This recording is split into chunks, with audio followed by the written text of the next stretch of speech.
څوک چې د علم په زده کولو پسې روان شي پیغمبر علیه السلام وایي د جنت لارې ورته الله اسانوي او فرشتې د داسې خلکو د قدمونو لاندې وزرې غوړوي چې دا د علم طالب رضا شي.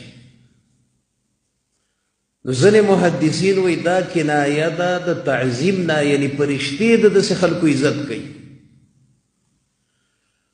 او ځینې علما وایي نه، حقیقت کې غوړی خو موږ یې نه یو، اوس په دې اوږه زموږ ملایک ناست دي، پیغمبر ویلي دي، نو زموږ خو په ایمان دی، خو موږ یې یینو نه. نو دقه شان ستا د دې قدمونو لاندې فرشتې وزرې غوړی، دا فرشتې د ځان دپاره عزت ګڼي. یعنی د دې مطلب دا دی چې الله ستا په دې محنت په څونه خوشحالي. نو دا خو فرشتو ته پته ده چې په دې علم پسې څوک ځي نو الله پې څونه خوشحالېږي. نو فرشتې راشي او ستا د قدم لاندې وزرې وغوړوي او ته په هغې باندې خپې کېدې چې الله پې خوشحاله شي چې زما د یو طالب د علم د زده کوونکي عزت ما وکړو. او بیا د عالم دپاره چې چا یوه مسله یاده کړه بس ته معلم شوې. اوس زه خو دا دعوه نشم کولی چې ما ته هره مسله معلومه ده، یعنی دا دعوه زه نشم کولی. ډېر خلک راشي د یو حدیث تپوس رانه وکړي، یاره زما ذهن نه دی تېر شوی.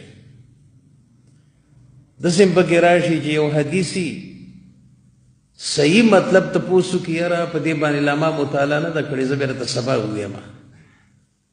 نو بیا پسې کتابونه وګورو، نو بیا ورته خبره وکړو. مسلې راشي، یو مسله راشي، یاره دا مسله خو بې ثبوت یې راته نشم ویلی، ګناهګارېږم، زه بیا راته سبا ووایم. څه مطلب؟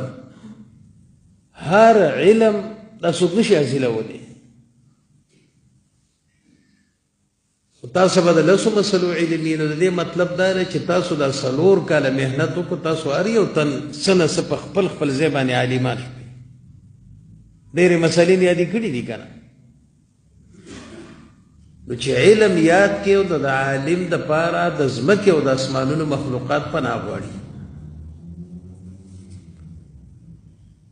د سړي بچی نیک او دعاګانې ول غواړي، څونه غټه خبره ده. یا موږ ته یو کس ووایي یاره جي ګوره زما پلار وفات شوی، لږه دعا به ورته کې، یاره جي زما هغه ورور وفات شوی، دعا ورته وکړه. نو دعا ورته خلک یې څونه خوشحالېږي. او چې علم دې وکړو، مسله دې زده کړه، نو پیغمبر علیه السلام وایي د ځمکې او د اسمان او د سمندرو او د وچې مخلوقات دله بخښنه غواړي. حتی الحیتان فی جوف الماء، د سمندر په اوبو کې دله میان هم بخښنه غواړي.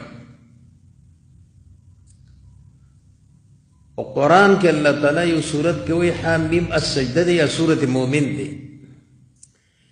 چې فرشتې هم د داسې خلکو دپاره بخښنې غواړي. نو فرشتې په کروړونو نه دي، په اربونو نه دي، هغه هم ستا دپاره بخښنه غواړي.